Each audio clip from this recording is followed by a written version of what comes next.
I wanted to start by asking you what I've been asking everybody. First of all, is how are you doing in this pandemic? How has physical distancing affected your life? And are you and everybody in your family okay?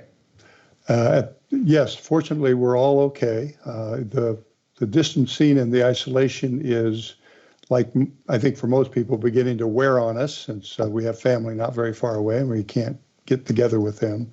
But that's a small price to pay for health. So we're happy to do it until this thing passes. Absolutely. I feel like I was looking at the stats and we're in a blessed minority that can accomplish our work remotely in the first place. So, very good point. Very good point. I wanted to ask you, we seem to get mixed messages from the Fed as far as the economy itself and the strength of the financial system. I understand that this is a special, this is a very significant shock that is external that we're going through. But at the same time, the Fed keeps coming up with a new, I'm a Fed reporter who pays close attention to this stuff. I can't keep up with all the emergency facilities that seem to be cropping up on a daily basis.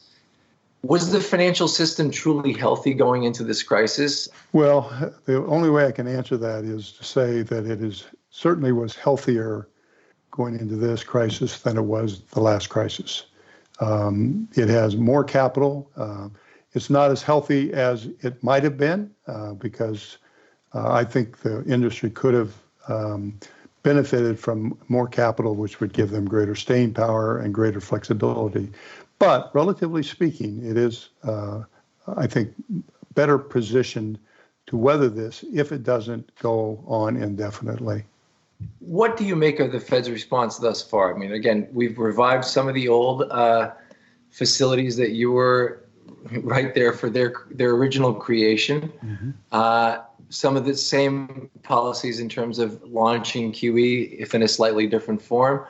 But we're also going beyond the scope of measures undertaken in 2008. What do you make of this alphabet soup of facilities, but also the monetary action? Well, I think that basically the tool is the same, right? The printing of money, the creation of money to fund whatever is needed.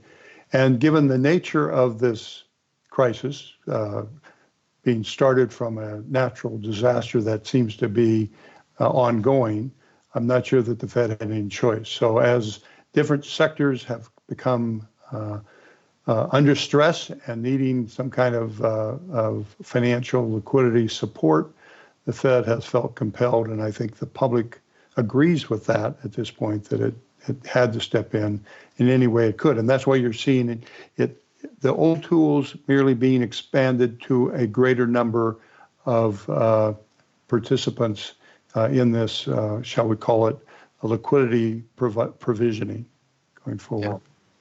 Yeah. And could we talk a little bit about some of the specific measures? So the market's very interested in the corporate bond buying aspect to it of the program because it is new and because the U.S. corporate bond market is so large. I'm wondering, so two things. You, as a FOMC member, you were always cautious even about potential credit distortions in terms of the Fed's interventions into the mortgage market. Mm-hmm. This, of course, takes us way further down the rabbit hole of credit allocation.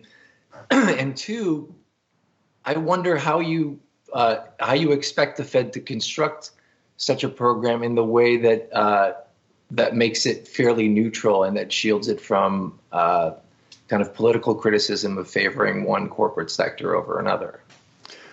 Well, I think to begin with, because the banking industry is itself a levered industry, you would, ideally, you would want them to provide the liquidity into the corporate world, and they are, given the size of this crisis, they are unable and to do so, especially given their own current leverage positions, which are better than they were, but not as strong as they might have been. So that does leave it to the central bank, who can, in fact, create the necessary liquidity to fund. And they felt compelled. And if during the crisis, I can understand that. In fact, I supported intervention during the last crisis. The difficult is that you are setting a precedent. and it makes you subject to greater political pressure in the future for whatever crisis comes along. And that is the unfortunate part of this. And whether they can withdraw themselves from this in a way that says, whoops, that was a one-time, very special pandemic created, and we're not doing that for just any panic that comes about. That will be very difficult, but I think necessary, and something for the Fed to be thinking about, not now, but very soon as the current crisis recedes. They'll have some major challenges, but I hope they do it. Otherwise, they will become subject to greater and greater political pressure. Does the fact that I've heard an interesting point made, I spoke to Randy Krosner, your former colleague, recently. He made the interesting point that while the Fed feared the loss of direct 13.3 emergency lending powers after Dodd-Frank and the need to go to Treasury for approval, that this approval actually enhanced the political backing and cover that the Fed now has. What do you make of that view? And does that give the Fed more leeway to intervene in corporate bond markets and muni bonds in a way that it was maybe not able to do when you were there? Well, I think that's a one good way of looking at it. I think I always had the feeling that having to go to the Treasury was hardly a handicap. Your greatest difficulty is resisting the Treasury because it's the political entity, and that's a challenge. I mean, the Fed's independence is less than it was because of that and because of other actions it's taken in the past.